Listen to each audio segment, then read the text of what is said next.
अस्सलाम वालेकुम friends, welcome to my YouTube channel. उम्मीद है आप सब खैरियत से होंगे और मिड टर्म के पेपर्स की तैयारी कर रहे होंगे। आज मैं आपके लिए जो वीडियो लेके आई हूँ वो मिड टर्म से रिलेटेड ही है और जिसमें मैं आपको करवाऊँगी CS 502 की मिड टर्म की प्रिपरेशन और उसमें बताऊंगी कि क्या चीज़ें हैं जो आपने प्रिपेयर करनी है और 4/4 CGPA लेना है। सबसे पहले मैं आपको ये बात बता दूं कि ये मैं अपना पर्सनल एक्सपीरियंस आपसे शेयर करूंगी, जो चीज़ें मैंने प्रिपेयर की थी और 4/4 CGPA गेन किया था। बज़ाहिर तो ये एक थोड़ा मुश्किल सब्जेक्ट है, ठीक है। जब आप इसको देखेंगे आपको लगेगा ये बहुत मुश्किल है, ठीक है, बट ये इतना मुश्किल नहीं है। जब इसको गो थ्रू करेंगे आप, जब आप हैंड आउट इसके देखेंगे तो आप अंडरस्टैंड करेंगे कि ये इतना मुश्किल जो है वो सब्जेक्ट नहीं है। और सब्जेक्ट को आसान कैसे बनाना है ये मैं आज आपको इस वीडियो में बताऊंगी। और क्या चीज़ें जो हैं वो आपने क्वेश्चंस के लिहाज से प्रिपेयर करनी है, कौन सी चीज़ें आपने MCQs के लिहाज से प्रिपेयर करनी है, कौन से लॉन्ग क्वेश्चन जो हैं वो पेपर में रिपीट होते हैं, ज़्यादा पूछे जाते हैं, ठीक है। ये तमाम क्वेश्चंस के आंसर मैं आपको इस वीडियो में दूँगी। तो सबसे पहले वो व्यूवर्स जो चैनल पे न्यू हैं, काइंडली वो चैनल को सब्सक्राइब कर दें ताकि आप चैनल के साथ अटैच हो जाए और मज़ीद इंफॉर्मेशनल वीडियो आपको मिलती रहें। हम स्टार्ट करते हैं लेक्चर नंबर 1 से। फर्स्ट ऑफ ऑल मैं आपको बता दूं कि मिड टर्म CS 502 की मिड टर्म का सिलेबस आपका कितना है, ठीक है। मिड टर्म का सिलेबस आपका टोटल इसमें लेक्चर्स कितने हैं, चैप्टर लेक्चर तो 45 हैं, लेकिन चैप्टर जो है हैंड ओवर्स में वो है 9। इसलिए बहुत से स्टूडेंट कंफ्यूज हो जाते हैं कि लेक्चर 45 है टोटल और चैप्टर्स जो हैं वो हैंड ओवर्स में टोटल 9 है। तो बिल्कुल भी आपने कंफ्यूज नहीं होना। 22 लेक्चर जो है वो आपके बनने हैं फर्स्ट 6 लेक्चर्स, ठीक है। इट्स मीन के मिड टर्म में आपका कितना सिलेबस होगा, 6 लेक्चर 6 चैप्टर, ठीक है। हैंड आउट के 6 चैप्टर 6 चैप्टर और 22 लेक्चर्स, ठीक है। तो हम स्टार्ट करते हैं अपना। फर्स्ट ऑफ ऑल ये यहाँ पे origin of word algorithm. Algorithm word जो है वो कैसे जनरेट हुआ, ठीक है, किसने उसको ठीक है उसको उसका नेम कैसे रखा गया एल्गोरिथम का, ठीक है। और इसके बारे में थोड़ा सा ये हमें बताया गया है। तो ये आपने रीड करना है MCQs के लिहाज से ये वाला, ठीक है। उसके बाद आपने ये देखना है अल-ख्वारिज़मी जो है उसकी डेथ कब हुई थी, डेथ, ठीक है। ये MCQs में रिपीट होता है इसलिए मैंने इसको हाईलाइट किया ताकि आप इसको भी प्रिपेयर करें। मैं आपके साथ साथ MCQs की भी प्रिपरेशन करवाऊँगी, जो स्टेटमेंट्स जो लाइंस MCQs में पूछी जाती हैं वो भी यहाँ पे आपको बताऊंगी। उसके बाद ये एल्गोरिथम की एक डेफिनेशन है, ये भी MCQs में पूछी जाती है, ये भी आपने करनी है। उसके बाद आपने क्या करना है कि यहाँ पे एक लाइन है, ठीक है। ये लाइन जो है यहाँ से 2 MCQs मारने हैं। एक ये कि algorithm is a mathematical entity, ठीक है, ट्रू है या फॉल्स है, ये पूछा जा सकता है। या फिर ये पूछा जा सकता है, ठीक है, इंडिपेंडेंट है या डिपेंडेंट। तो यहाँ पे 2 MCQs इस लाइन से बांधने हैं, ये लाइन भी आप लोगों ने करनी है। उसके बाद आपने क्या यहाँ से प्रिपेयर करना है, ये इतनी हिस्ट्री जो है ये आपने प्रिपेयर नहीं करनी, ये बिल्कुल भी इम्पॉर्टेंट नहीं है, ठीक है। एक और बात आपको बता दूँ कि ये आपके हैंड आउट्स जो हैं इसको मैंने बहुत डीपली देखा है, ठीक है। एवरीथिंग ईच एंड एवरीथिंग जो है वो मैंने यहाँ से रीड की है। देन मैंने आपके लिए ये हैंड आउट्स जो हैं ये प्रिपेयर किए हैं और ये वीडियो जो है आपके लिए बना रही हूँ ताकि आपको हेल्पफुल रहे और आपको CS 502 के पेपर में बिल्कुल भी परेशानी ना हो। उसके बाद आपने ये MCQs एक यहाँ से बांधना है, ये आपने करनी है, ये एक लाइन, ये MCQs है। उसके बाद आपने क्या करना है, अगेन यहाँ पे 2 MCQs बन रहे हैं। एक तो ये वाला मैथमेटिकल एनालिसिस वाला कि ऑल इक्वल रनिंग टाइम्स, ठीक है। उसके बाद क्या है कि जितने भी मेथड होते हैं तमाम मेथड्स का रनिंग टाइम जो है वो मैथमेटिकली एनालिसिस के अकॉर्डिंग इक्वल ही होता है, ठीक है। उसके बाद एक MCQs है कि एक सॉर्ट जो है वो फास्ट टेस्ट है, वो सबसे ज़्यादा फास्ट होता है। तो 2 MCQs यहाँ से ये हमारे बन गए।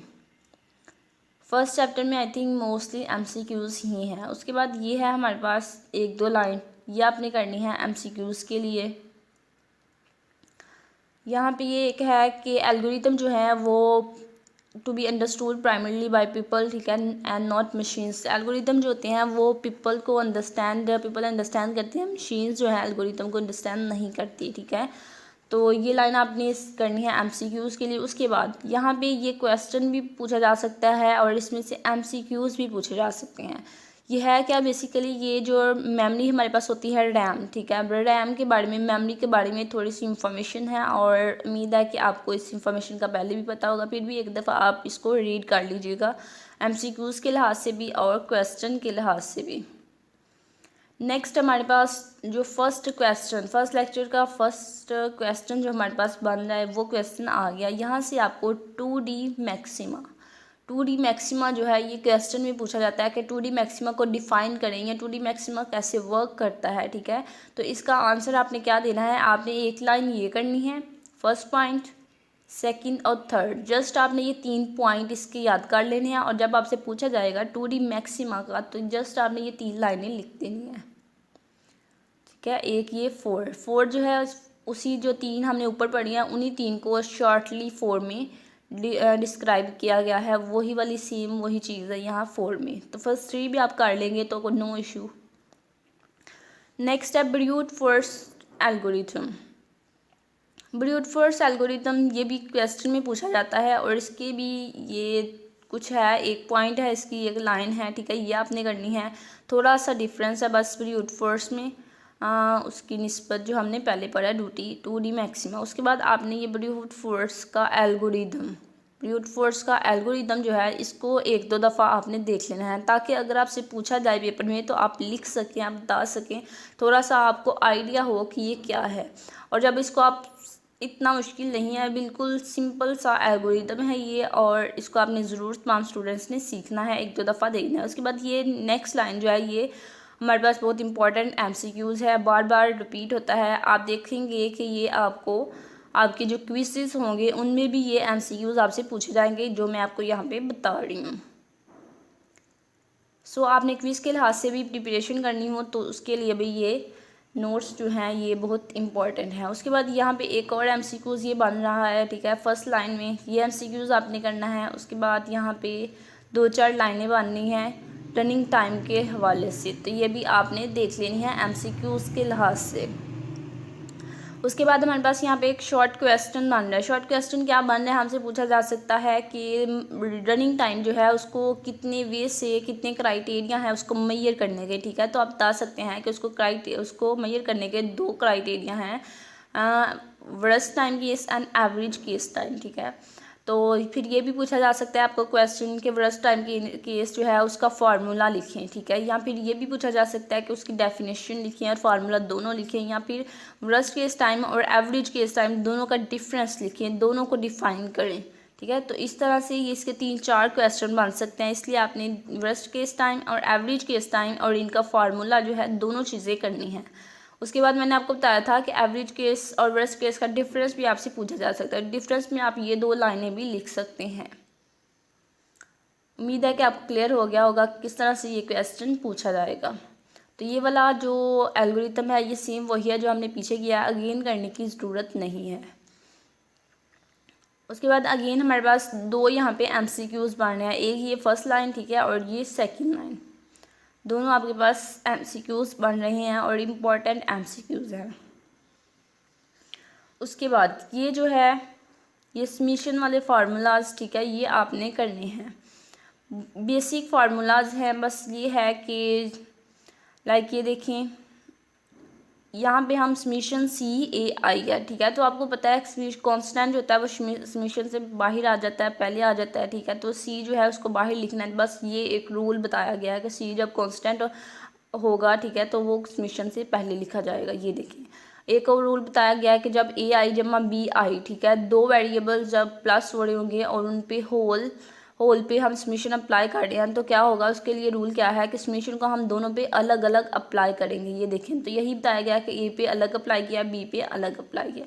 तो यहाँ पे ये 2-3 रूल्स हैं, ठीक है, इन रूल्स को आपने याद रखना है। उसके बाद ये arithmetic series, quadratic series, geometric series, ठीक है, इनको MCQs में भी पूछा जाता है आपसे कि अरिथमेटिक सीरीज़ का, ठीक है, बताएं रनिंग टाइम, ठीक है, क्वाड्रेटिक सीरीज़ का रनिंग टाइम बताएं, या फिर शॉर्ट क्वेश्चन भी पूछा जाता है। शॉर्ट क्वेश्चन किस तरह से पूछा जाता है कि आप क्वाड्रेटिक सीरीज़ का फार्मूला लिखें, तो आपने ये सारा लिखना होता है। या फिर ज्योमेट्रिक सीरीज़, ज्योमेट्रिक का वैसे कम ही पूछा जाता है, ज़्यादा अरिथमेटिक या फिर क्वाड्रेटिक का पूछा जाता है, ठीक है। तो ये फार्मूले सिंपल से हैं, ये आपने करने हैं। उसके बाद ये लाइन एमसीक्यूज़ के लिए इम्पॉर्टेंट है, ये आपने करनी है। हार्मोनिक सीरीज़, हार्मोनिक सीरीज़ का भी क्वेश्चन पूछा जाता है शॉर्ट, तो ये भी आपने करना है। और एमसीक्यूज़ भी पूछा जाता है कि हार्मोनिक सीरीज़ का रनिंग टाइम क्या है। ओके, आई होप कि आपको क्लियर हो गया होगा। नेक्स्ट हम देखते हैं क्या है।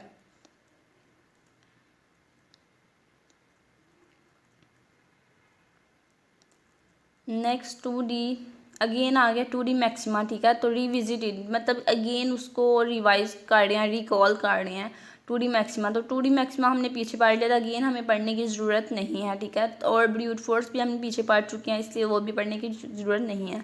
और इसमें इस टॉपिक में जो न्यू चीज़ आई है या जो इम्पोर्टेंट MCQs न्यू आया है वो मैं आपको बता देती हूँ। एक तो MCQs ये वाला आया, ब्रूट फोर्स एल्गोरिथम का रनिंग टाइम यहाँ पे बताया गया है, वो आपने देखना है। और ये जो रनिंग टाइम है ये MCQs में ज़रूर पूछे जाते हैं, हर एक स्टूडेंट से पूछे जाते हैं। और 2-3 MCQs इस रनिंग टाइम के ही होते हैं। और बाद टाइम क्वेश्चन भी पूछा जाता है कि रनिंग टाइम फ़लाँ चीज़ का रनिंग टाइम या फिर फ़लाँ एल्गोरिथम का रनिंग टाइम बताएं, ठीक है। इसलिए आपने रनिंग टाइम जो है उनको फिंगर टिप्स पे याद करना है कि कौन से एल्गोरिथम का कितना रनिंग टाइम है। उसके बाद यहाँ पे MCQs है एक कि डोमिनेंस रिलेशन इज़ ट्रांजिटिव होता है, और उसको थोड़ा सा एक्सप्लेन किया गया ट्रांजिटिव कैसे होता है, ये आपने देखना है MCQs के लिहाज से। उसके बाद आपके पास plane sweep algorithm, plane sweep algorithm है, ये शॉर्ट क्वेश्चन पूछा जा सकता है, ठीक है। और इसमें से MCQs भी पूछा जा सकता है। जब आप इसको शॉर्ट क्वेश्चन के तौर पर प्रिपेयर कर लेंगे तो ये MCQs भी आपके पास क्लियर हो जाएगा खुद ब खुद। ये लास्ट लाइन जो मैंने हाईलाइट की है ये जो है ये MCQs के तौर पर पूछी जाती है। नेक्स्ट एक लाइन ये है, ठीक है, ये आपने करनी है MCQs के लिए। और मैंने आपको बताया कि स्वीप प्लेन एल्गोरिथम जो है ये क्वेश्चन में भी पूछा जाता है, इसलिए जो लाइन्स मैंने हाईलाइट की थी वो आपने अच्छे से रीड कर लेनी है, उनको समझ लेना है। जब आप उसको समझेंगे तो आपको ये पिक्चर में जो मेथड बताया गया है वो आपको खुद ब खुद क्लियर हो जाएगा। उसके बाद यहाँ पे प्लेन स्वीप का जो एल्गोरिथम है ये भी पूछ सकते हैं, वैसे इसके चांसेस कम है, फिर भी आप ये एक दफ़ा कर लीजिएगा, बहुत इजी है, ठीक है। जब आप उस लाइन्स को रीड कर लेंगे कि प्लेन स्वीप एल्गोरिथम काम कैसे करता है तो फिर ये एल्गोरिथम लिखना बहुत ईजी हो जाएगा आपके लिए। उसके बाद यहाँ पे उसका रनिंग टाइम का बताया गया है, यानी कि टाइम एनालिसिस बताया कि सॉर्टिंग में कितना रनिंग टाइम लगता है और प्लेन स्वीप एल्गोरिथम कितना टाइम लेगा टोटली। तो यहाँ पे 2-4 लाइनें जो हैं मैंने हाईलाइट की हैं, ये MCQs के लिए तमाम लाइंस आपने प्रिपेयर करनी हैं। उसके बाद ratio of running time, ratio of running time short question में पूछा जा सकता है, रेशियो ऑफ रनिंग टाइम और MCQs में भी। जस्ट आपने ये दो जो मैंने हाईलाइट किए हैं जस्ट ये करने हैं। उसके बाद हमारे पास आ गया एसिम्प्टोटिक नोटेशन, चैप्टर नंबर 2, ठीक है। एसिम्प्टोटिक नोटेशन जो है ये इम्पॉर्टेंट चैप्टर है और इसमें से बहुत से MCQs आपसे पूछे जाते हैं एसिम्प्टोटिक नोटेशन के हवाले से। फर्स्ट ऑफ ऑल आपने देखना है कि एसिम्प्टोटिक नोटेशन जो है वो है क्या, ठीक है। और एसिम्प्टोटिक नोटेशन की डेफिनेशन क्या है, ये एसिम्प्टोटिक नोटेशन की डेफिनेशन है, ठीक है। ये डेफिनेशन आपने करनी है। आपसे पूछा जा सकता है कि एसिम्प्टोटिक नोटेशन क्या है या एसिम्प्टोटिक इक्विवेलेंट डिफाइन करें, ठीक है। और MCQs में पूछा जा सकता है, इसलिए आपने ये मैंने जो हाईलाइट की है ये उसकी डेफिनेशन है और ये आपने करनी है। उसके बाद ये 2 लाइनें मैंने यहाँ पे की हैं, ये भी उसकी डेफिनेशन में ही आ जाती हैं, ये लाइंस भी आपने करनी है। उसके बाद यहाँ पे कुछ MCQs के लिए इम्पोर्टेंट एग्जांपल्स हैं, इन एग्जांपल से MCQs आ जाता है, ठीक है। और आप देखेंगे कि आपको क्विज़ में भी इस एग्जांपल्स से MCQs आया होगा और पेपर्स में भी आ सकता है, इसलिए ये जो 2-4 लाइनें यहाँ पे भी मैंने हाईलाइट की हैं ये आपने करनी है। उसके बाद आपको ये लोअर बाउंड और अपर बाउंड का पता होना चाहिए, ठीक है। एसिम्प्टोटिक नोटेशन में लोअर बाउंड और अपर बाउंड क्या होती है और इसमें से आपने जो है वो रनिंग टाइम कैसे बताना है, ठीक है। कोई भी आपके पास इस तरह से इक्वेशन दी गई हो तो उसमें से आपसे पूछा जाए कि रनिंग टाइम क्या है, तो रनिंग टाइम वो होगा जो सबसे हाई होगा, लाइक n⁻², n²। तो इस एक्सप्रेशन का, इस इक्वेशन का रनिंग टाइम कितना हुआ, n², ठीक है। तो ये देखिए यहाँ पे यही बताया गया है कि FN का जो एसिम्प्टोटिक नोटेशन है या उसका जो रनिंग टाइम है वो क्या है, n²। नेक्स्ट वही अपर बाउंड और लोअर बाउंड वो आपने देख लेनी है। उसके बाद आपने नेक्स्ट यहाँ से कुछ नहीं करना। ये 2-4 लाइनें अगेन मैंने की हैं, ठीक है। ये आपने बताना है कि एसिम्प्टोटिक नोटेशन जो है उसमें अपर बाउंड भी होती है और सेकंड लोअर बाउंड भी होती है। ये एमसीक्यूज़ के लिए है। उसके बाद जो अपर बाउंड है और लोअर बाउंड है उसको किस नोटेशन से रिप्रेजेंट करते हैं, अपर बाउंड और लोअर बाउंड की डेफिनेशन क्या है। पहले जो हमने की थी वो एसिम्प्टोटिक नोटेशन की थी, ठीक है। तो अब ये अपर बाउंड और लोअर बाउंड की डेफिनेशंस हैं, ये आपने करनी है और ये डेफिनेशंस इंपॉर्टेंट है। ये अगेन उसी को रिपीट किया गया है जो हमने पीछे डेफिनेशन देती हैं। ये देखें एसिम्प्टोटिक नोटेशन की है, ये अपर बाउंड की और ये लोअर बाउंड की, सेम वही डेफिनेशंस अगेन आपको बताई गई हैं। उसके बाद आपने ये चीज़ याद रखनी है कि जब इक्वल टू सी होगा तो क्या होगा, और सी जो है वो ग्रेटर होगा 0 से, तो क्या होगा, स्ट्रिक्टली पॉजिटिव होगा और नॉट इन्फिनिटी होगा। ये एमसीक्यूज़ में पूछे जाते हैं, ठीक है। और जब सी जो है वो ग्रेटर या इक्वल टू 0 होगा तब क्या होगा कि नॉन नेगेटिव होगा और नॉन इन्फिनाइट होगा। ये एमसीक्यूज़ के लिए, और एक ये भी। उसके बाद आपने यहाँ से मज़ीद जो है एमसीक्यूज़, ये तमाम लाइनें एमसीक्यूज़ के लिए इम्पॉर्टेंट हैं, ठीक है। जो क्वेश्चन के लिए जो चीज़ इंपॉर्टेंट होती है वो भी मैं आपको क्लियर बता रही हूँ, ये जो है क्वेश्चन के लिए है और ये कितना इंपॉर्टेंट है। उसके बाद चैप्टर नंबर 3 में हमारे पास है मर्ज and sort. Merge and sort की फर्स्ट लाइन आपने एमसीक्यूज़ के लिए करनी है और ये जो है ये आपने क्वेश्चन के लिए करना है। मर्ज सॉर्ट का क्वेश्चन शॉर्ट पूछा जाता है, ठीक है। मर्ज सॉर्ट को डिफाइन करेंगे, उसका मेथड बताएं कैसे वर्क करता है मर्ज सॉर्ट। तो इसके लिए आपने ये 3 लाइनें करनी हैं क्वेश्चन के लिए। उसके बाद आपके पास मर्ज सॉर्ट का ये जो एल्गोरिथम है ये इम्पॉर्टेंट है और मोस्ट इम्पॉर्टेंट है, ठीक है। और ये पूछा भी गया है पेपर में, पहले पूछा जा चुका है और इम्पॉर्टेंट है, ये आपने देखना है। जब आप उन 3 लाइनों को रीड करेंगे तो आपको ये क्लियर हो जाएगा किस तरह से ये वर्क करता है। उसके बाद आपने यहाँ से इस पिक को देखना है और जब इस पिक को देखेंगे आप तो आपको क्लियर हो जाएगा किस तरह से मर्ज सॉर्ट काम करता है। पहले हमारे पास कोई होती है, ठीक है, ऐसे एक अरे थी, अरे को आपने पहले स्प्लिटिंग करनी है उसकी, देन उसको मर्ज करना है, ठीक है, इसलिए उसका नाम है मर्ज सॉर्ट। तो मर्ज करके फिर आपने सॉर्ट करना है, ठीक है। लाइक ये देखिए हमारे पास अरे थी, इसको 2 पार्ट्स में आपने डिवाइड किया, देन इन 2 पार्ट्स हो गए, दोनों पार्ट्स के अब अलग अलग आपने पार्ट्स करने हैं, तब तक पार्ट्स करने हैं जब तक आपके पास एक एक नंबर ना रह जाए, ठीक है। और जब आपके पास एक एक नंबर रह जाएगा तब आपने क्या करना है कि आपने सॉर्ट करना है और इनको मिलाना है, ठीक है। तो वो नीचे बताया गया होगा कि आपने कैसे मर्ज करना है सॉर्ट करके।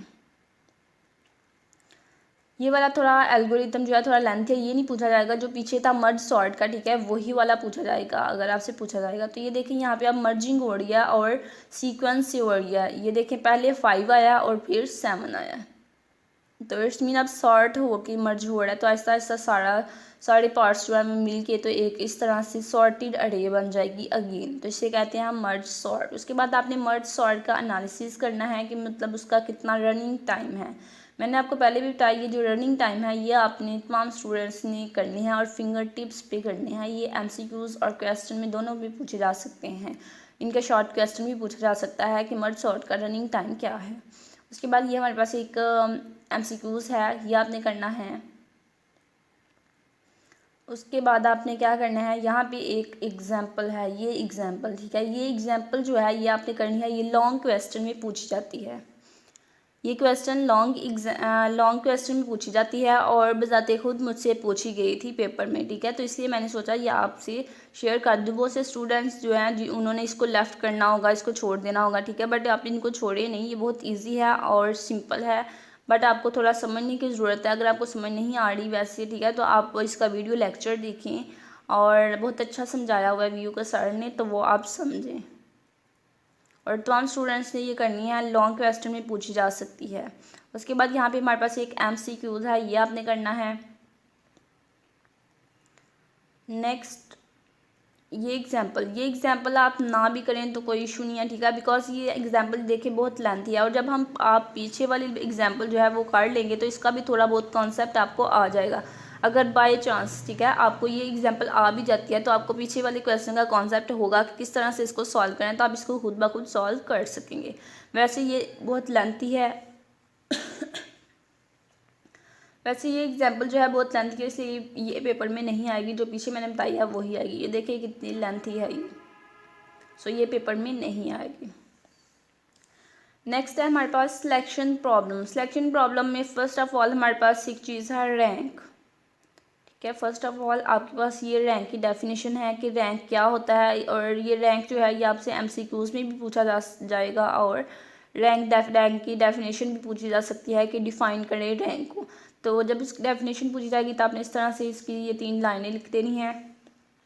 और अगर आपसे इस तरह से आपको कोई सेट दिया गया होगा और उसमें से पूछा जाएगा कि आप इसका अगर आपसे पूछा जाता है कि आप नंबर 8 जो है उसका रैंक बताएं, तो रैंक आपने किस तरह से बताना है कि आपने काउंट करने हैं वो नंबर जो 8 से पीछे हैं, जो 8 से पहले आते हैं, वो नंबर काउंट करने हैं, और काउंट करने के बाद उनमें एक नंबर ऐड करना है, और देन जो नंबर बनेगा वो आपके पास क्या होगा, वो उसका 8 का रैंक होगा।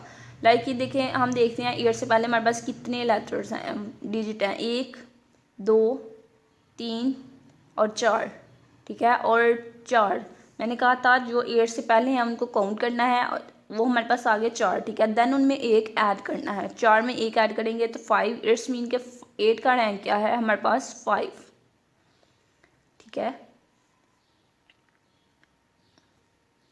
और रैंक में एक और चीज़ बता दूँ, एक चीज़ तो मैंने आपको क्लियर की नहीं कि रैंक जो है, उस रैंक फाइंड करने के लिए सबसे पहले आपने डाटा जो है उसको सॉर्ट करना है, ठीक है। डाटा को सॉर्ट करना है, देन आपने ये रैंक फाइंड करना है और नंबर काउंट करने हैं जो 8 से पहले होंगे। तो ये एग्जांपल यहाँ पे गिवन है, एग्जांपल आप मज़ीद देख सकते हैं अगर आपको ना समझ आई हो। उसके बाद यहाँ पे इसका जो हमने किया है सिलेक्शन प्रॉब्लम, उसका रनिंग टाइम क्या है ये आपने यहाँ से देखना है। और नेक्स्ट है हमारे पास शिफ्ट टेक्निक। शिफ्ट टेक्निक ये क्वेश्चन में पूछा जा सकता है, शिफ्ट टेक्निक कैसे काम करती है, ठीक है। तो ये दो चार लाइनें हैं और बिल्कुल आसान सा है, और ये आपने करना है, ओके।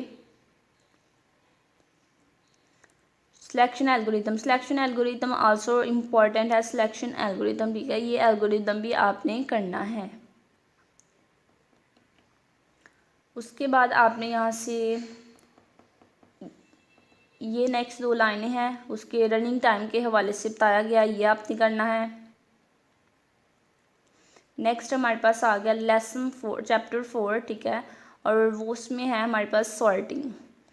तो सॉर्टिंग के हवाले से ये 2 लाइंस आपने कर लेनी है कि सॉर्टिंग क्या है, सॉर्टिंग को यहाँ पे बताया गया। उसके बाद यहाँ पे इम्पॉर्टेंट शॉर्ट क्वेश्चन और इम्पॉर्टेंट एमसीक्यूज, ठीक है।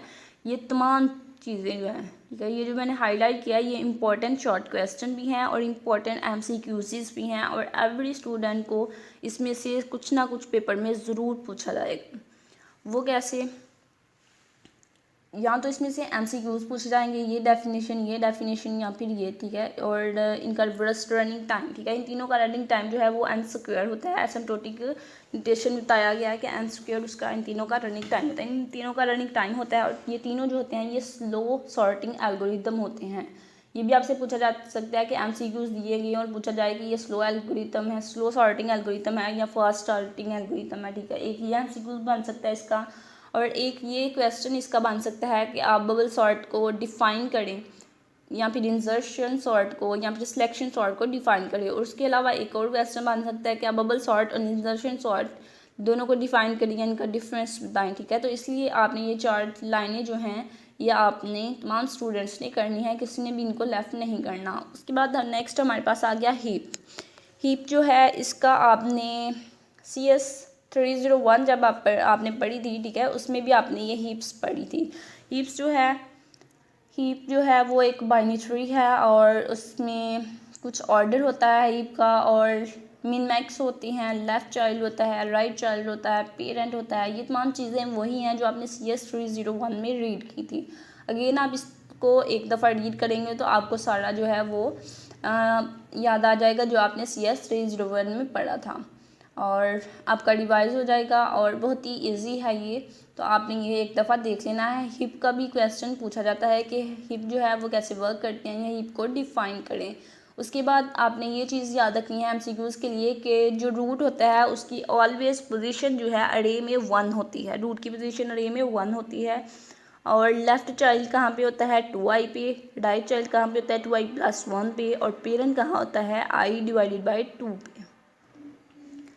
एमसीक्यूज़ के लिए ये लाइंस भी आपने प्रिपेयर करनी है। नेक्स्ट है हमारे पास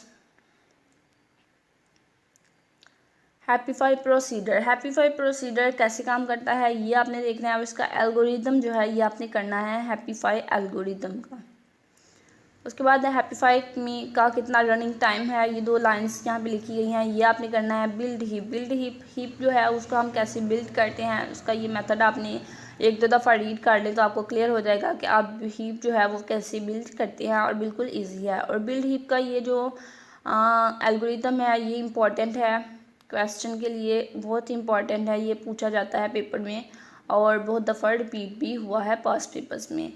तो ये तमाम स्टूडेंट्स ने करना है। ये देखें बिल्कुल छोटा सा है इसलिए इसके ज़्यादा चांसेस हैं पेपर में आने के, तो इसको आपने अच्छे से कर लेना है। उसके बाद बिल्ड हीप का जो एनालिसिस है उसका कितना रनिंग टाइम है वो यहाँ पे नीचे बताया गया है, ये आपने करना है।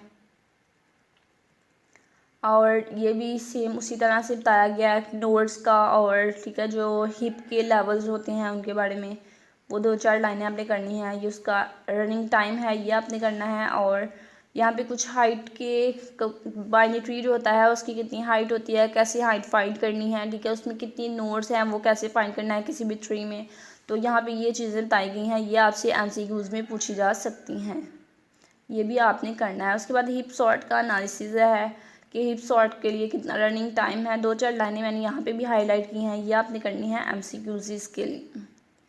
और रनिंग टाइम जो है ये आपको शॉर्ट क्वेश्चन भी इसका पूछा जा सकता है कि हिप सॉर्ट का रनिंग टाइम बताएं। नेक्स्ट है हमारे पास क्विक सॉर्ट वही है जो हमने पीछे पढ़ा था फर्स्ट लेक्चर में, वेरी फर्स्ट लेक्चर में, कि हिप सॉर्ट जो है वो फास्टेस्ट होती है, ठीक है। यहाँ पे देखिए अगेन बताया गया है, तो आपने याद रखना है जो हमने पहले 3 सॉर्ट पढ़े थे, bubble sort, insertion sort and selection sort, वो स्लो सॉर्टिंग एल्गोरिथम थे, और जो क्विक सॉर्ट है ये फास्टेस्ट सॉर्टिंग एल्गोरिथम है। तो ये भी आपसे MCQs में पूछा जा सकता है। यहाँ पे एक और बताया गया क्विक सॉर्ट जो है वो डिवाइड एंड कनकर स्ट्रेटजी जो है उस पर बेस्ड करता है, ये भी MCQs के लिए है। और क्विक सॉर्ट एल्गोरिदम है ये आप देख लें एक दफ़ा, इजी ही है। उसके बाद है पार्टीशन एल्गोरिदम, ठीक है। पार्टीशन का भी आप ये एल्गोरिदम जो है ये आपने करना है, जस्ट स्लाइटली डिफरेंट है जो हमने पहले किया है क्विक सॉर्ट का उससे। उसके बाद क्विक सॉर्ट की एग्जांपल है ये आपने नहीं करनी। क्विक सॉर्ट का रनिंग टाइम कितना है उसका एनालिसिस आपने करना है, और रनिंग टाइम इसका भी आपको फिंगर टिप पे आना चाहिए। नेक्स्ट हमारे पास क्या है, नेक्स्ट आपने ये एग्जांपल भी करनी है, ठीक है। ये देखिए छोटी सी एग्जांपल है, ये आप ना करें, ठीक है। ये क्वेश्चन होगा और यहाँ से आपने स्टार्ट कर देना है लिखना, अगर आपसे ये क्वेश्चन पूछा जाएगा तो छोटी है, ये लॉन्ग क्वेश्चन में पूछी जा सकती है। उसके बाद क्विक सॉर्ट जो आपने अभी किया है उसका एवरेज केस रनिंग टाइम क्या है, पहले जो हमने किया था वो वर्स्ट केस था और अब हमने एवरेज किया। ये नेक्स्ट एग्जांपल आपने नहीं करनी, ये बहुत लेंथी है और ये पेपर में हरगिज़ पूछी नहीं जाएगी। उसके बाद इन प्लेस एंड स्टेबल जो है इसका कॉन्सेप्ट भी तमाम स्टूडेंट्स को क्लियर होना चाहिए, ठीक है। और इसमें से भी आपसे एवरेज स्टूडेंट से MCQs पूछा जाएगा, ठीक है। और शॉर्ट क्वेश्चन भी पूछा जा सकता है।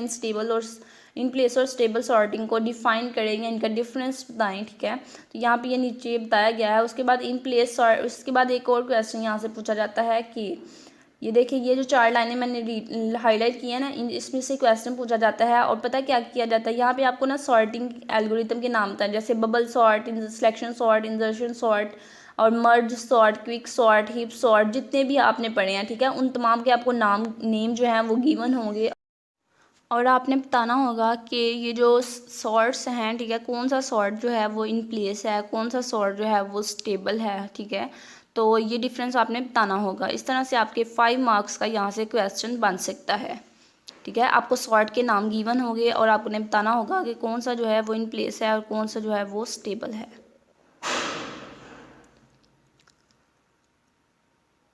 उसके बाद यहाँ से कम्बिनेशंस कैसे बन सकते हैं ये आपका MCQs में पूछा जा सकता है, ठीक है। तो कम्बिनेशन आपने कैसे बनाना है, जितने आपके पास वेरिएबल्स होंगे उन वेरिएबल्स का आपने काउंट करना है और जितने भी बनेंगे उसका आपने फिक्टोरियल फाइंड करना है। लाइक 1, 2 और 3 का फिक्टोरियल हम फाइंड करेंगे तो हमारे पास 6 आएगा। इट्स मीन कि हमारे पास इन 3 वेरिएबल्स के हमारे पास 6 कम्बिनेशंस बन सकते हैं।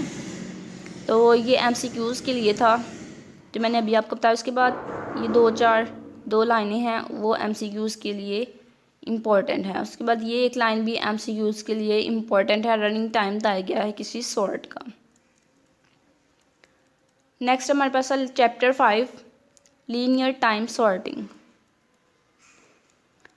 यहाँ पे आपसे काउंटिंग सॉर्ट की डेफिनेशन पूछी जा सकती है। काउंटिंग सॉर्ट कैसे काम करता है, ठीक है। ये फर्स्ट जो है फर्स्ट यहाँ तक अड़े तक, ठीक है, इतना तो सब स्टूडेंट्स ने करना है। और नीचे वाला अगर आप रीड करना चाहें तो आप रीड कर सकते हैं, ठीक है।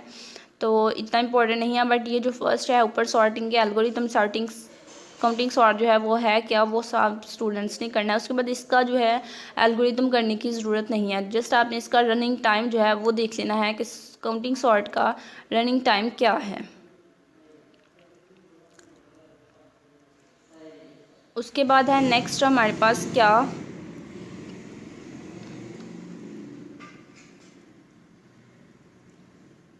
यहाँ पे नीचे है, ये आपने करना है, ठीक है।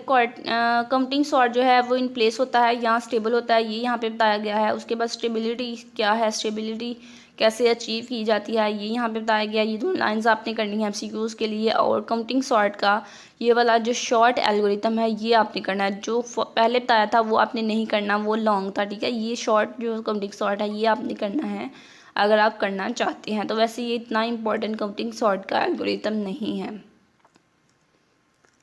नेक्स्ट है हमारे पास बुकेट और बिन सॉर्ट, ठीक है। तो बिन सॉर्ट क्या है या बुकेट क्या है, ये आपसे MCQs में पूछा जा सकता है, शॉर्ट क्वेश्चन में पूछा जा सकता है। तो उसके लिए आपने ये 2 लाइनें और एक ये तीन लाइनें आपने कर लेनी हैं।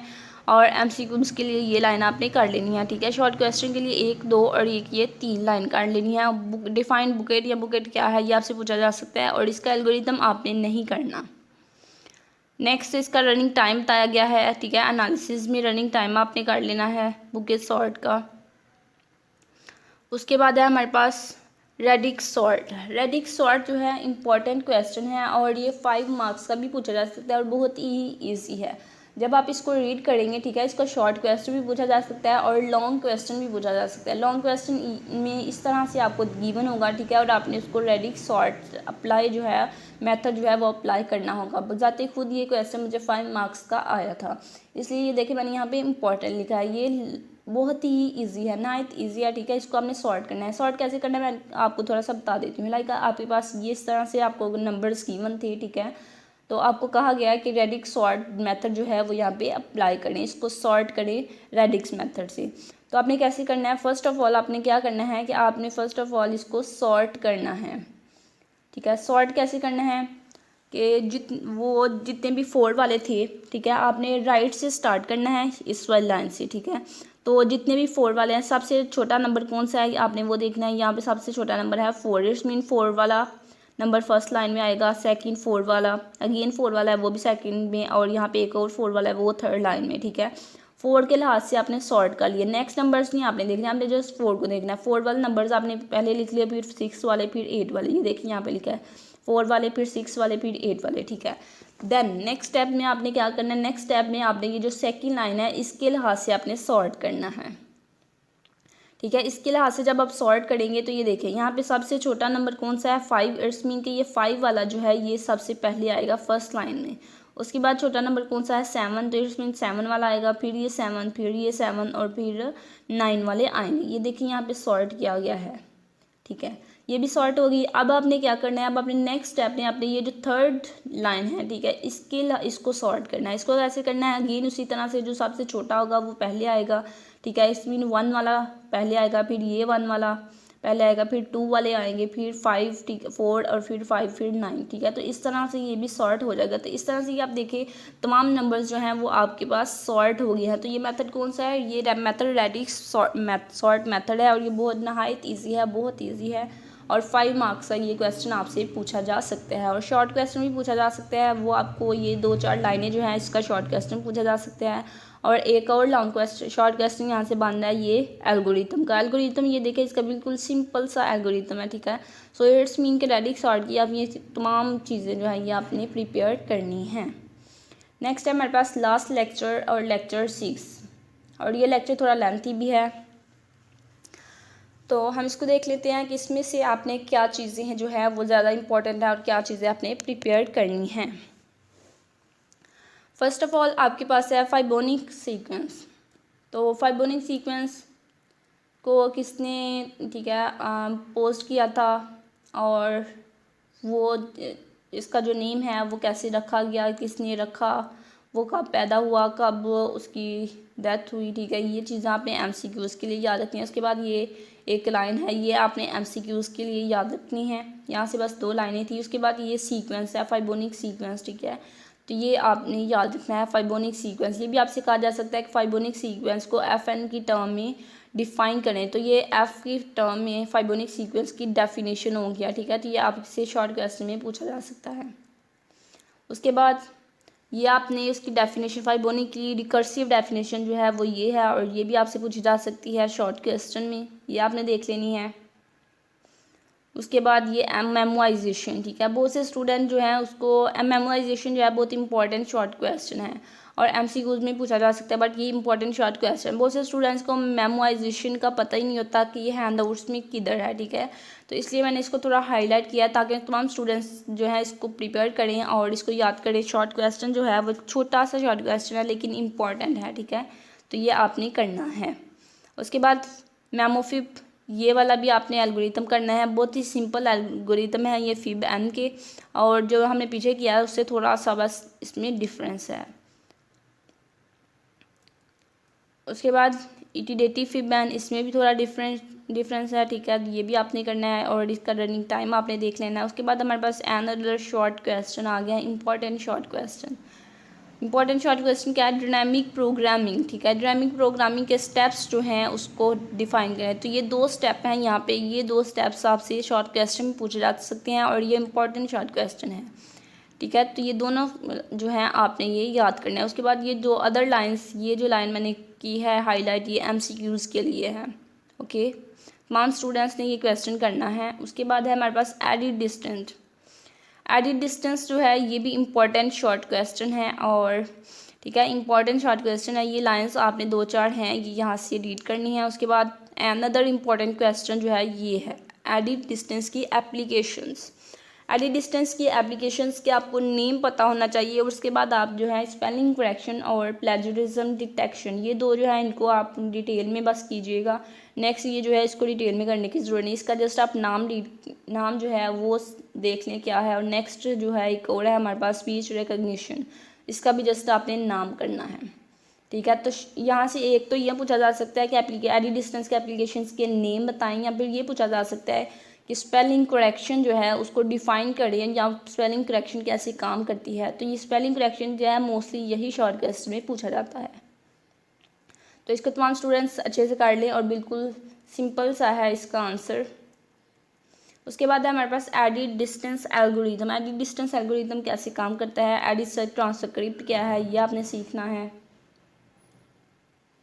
उसके बाद है यहाँ पे ये 2-4 लाइनें मैंने की हैं, ये MCQs के लिए हैं। डिलीशन, इंसर्शन एंड सब्सटीट्यूशन, ठीक है। ये कैसे करते हैं, ये MCQs के लिए इंपॉर्टेंट है, ये लाइंस आपने करनी है। उसके बाद आप इस टेबल को अगर सीखना चाहें तो आप सीख सकते हैं। वैसे इसके चांसेस बहुत कम है पेपर में आने के, ठीक है। फिर भी अगर आप चाहते हैं कि आप ऑप्शनल के तौर पर सीख लें कि हो सकता है आ जाए, ठीक है, तो आप इसको एक दफ़ा देख सकते हैं, एक दफ़ा सीख लें एक दफ़ा, ठीक है। तो मज़ीद इस पर टाइम स्पेंड करने की ज़रूरत नहीं है, थोड़ा सा इसको टाइम दे लें और इसको एक दफ़ा देख लें कि क्या है इसमें, ताकि आपको क्लियर हो जाए। और अगर आपसे पेपर बाय चांस पूछा ही जाए ये क्वेश्चन तो आप इसको लिख सकें। उसके बाद इसका भी एडिट डिस्टेंस का भी रनिंग टाइम जो है ये आपने करना है। एडिट डिस्टेंस का रनिंग टाइम जो है वो अनसिक्योर होता है, ये आपने करना है। उसके बाद chain matrix multiply. Chain matrix multiply में ये आपने यहाँ से रीड करना है, ठीक है। चेन मैट्रिक्स मल्टीप्लाई में ये हम कैसे फाइंड करते हैं आंसर, ये आपने सीखना है, यहाँ से आप करें, ठीक है। चेन मैट्रिक्स मल्टीप्लाई में ये MCQs में पूछा जा सकता है और चेन मल्टीप्लिकेशन के ये भी MCQs बन रहे हैं। चेन मैट्रिक्स मल्टीप्लिकेशन की डेफिनेशन ये है, ये भी पूछी जा सकती है आपने। इट्स मीन यहाँ पे 2-4 लाइनें हैं, MCQs और क्वेश्चन दोनों के लिहाज से आपने करनी है। और यहाँ पे ये भी कैटलन नंबर्स जो हैं ये MCQs में पूछे जाते हैं। बहुत से स्टूडेंट्स को कैटलन नंबर का पता ही नहीं होता कि कैटलन नंबर कहाँ है और क्या है, ठीक है। तो ये कैटलन नंबर की डेफिनेशन है और ये उसका फार्मूला है। और ये फार्मूला जो है ये शॉर्ट क्वेश्चन में पूछा जा सकता है कि कैटलन नंबर्स का फार्मूला लिखें। नेक्स्ट है हमारे पास ये एक लाइन है, ये MCQs के लिए है। नेक्स्ट लाइन भी MCQs के लिए है और ये लाइंस भी MCQs के लिए हैं। उसके बाद ये एग्जाम्पल, ठीक है। अगर आप ये वाला क्वेश्चन जो है वैसे तो ये लेंथी है, ये भी पेपर में नहीं पूछा जाएगा, फिर भी अगर आप ऑप्शनल के तौर पर करना चाहते हैं तो आप एक दफ़ा इस एग्जाम्पल को देख लें कि किस तरह से ये मेथड है। नेक्स्ट जो है इसकी एग्जांपल्स वो करने की ज़रूरत नहीं है, बिकॉज जब आप एक एग्जांपल कर लेंगे तो आपको कॉन्सेप्ट जो है वो क्लियर हो जाएगा कि एक्चुअली में इसमें है क्या। उसके बाद इसका भी रनिंग टाइम आपने करना है। एल्गोरिथम जो है वो इसका करने की ज़रूरत नहीं है। 01 नैप स्नैक। तो अनदर इम्पॉर्टेंट जो क्वेश्चन है वो लॉन्ग भी और शॉर्ट भी, ये क्वेश्चन पूछा जा सकता है। नैप स्नैक प्रॉब्लम, एक होती है आपके पास नैप स्नैक प्रॉब्लम और एक आपके पास होती है 01 नैप स्नैक प्रॉब्लम, ठीक है। तो आज से नैप स्नैक प्रॉब्लम और 01 नैप स्नैक प्रॉब्लम दोनों में डिफरेंस है और इसका डिफरेंस भी पूछा जा सकता है। यहाँ फिर अलग अलग भी आपसे पूछा जा सकता है कि डिफाइन करें 01 नैप स्नैक प्रॉब्लम या फिर डिवाइन करें नैप स्नैक प्रॉब्लम, ठीक है। तो ये दो डिफरेंट चीज़ें हैं। तो यहाँ पे कुछ डेफिनेशन दी गई है, ये आपने करनी है और किस तरह से आप ये फार्मूला अप्लाई करते हैं ये आपको आना चाहिए। हो सकता है ये आपको आपकी असाइनमेंट में भी पूछा जाए, ठीक है। तो किस तरह से ये आप नैप स्नैक को अप्लाई करते हैं ये आपने देखना है। ये 2-4 लाइनें हैं, ये देखें यहाँ पे बताया गया 01 नैप स्नैक प्रॉब्लम। और उसके बाद ये dynamic programming strategy also very important question. ये आपने 3 लाइनें करनी हैं डायनामिक प्रोग्रामिंग स्ट्रेटजी को डिफाइन करने के लिए।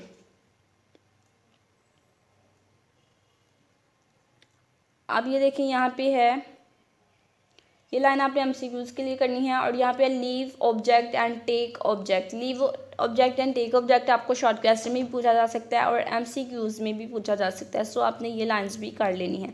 उसके बाद ये नेक्स्ट एग्जाम्पल जो है ये आपको करने की ज़रूरत नहीं है, इसका एल्गोरिथम भी आपने नहीं करना, इसका आपने रनिंग टाइम ये करना है, ठीक है। उसके बाद आपने ये 2 लाइनें हैं ये MCQs के लिए करनी है। नेक्स्ट ये एल्गोरिथम भी नहीं करना। और जस्ट यहीं तक था हमारा मिड टर्म का सिलेबस, जो कि 6 चैप्टर हैं। हैंडआउट्स में 6 चैप्टर्स हैं और वैसे जो हैं वो 22 लेक्चर्स हैं। उम्मीद है कि आपको क्लियर हो गया होगा कि आपने इसकी किस तरह से प्रिपरेशन करनी है और आपके लिए ये वीडियो जो है ये हेल्पफुल रही होगी और आपका पेपर जो है वो अब बहुत अच्छा होगा। तो ये तमाम चीज़ें जो मैंने आपको बताई हैं इसको अच्छे से कीजिएगा और जो क्वेश्चन के लिहाज से बताए हैं उनको क्वेश्चन के लिहाज से आपने प्रिपेयर करना है। जो MCQs के लिहाज से बताए हैं उनको MCQs के लिहाज से प्रिपेयर करना है। मज़ीद चैनल को सब्सक्राइब करें और चैनल के साथ अटैच हो जाएं ताकि आपको मज़ीद वीडियोस जो हैं और मज़ीद इंफॉर्मेशनल वीडियोस मिलती रहें।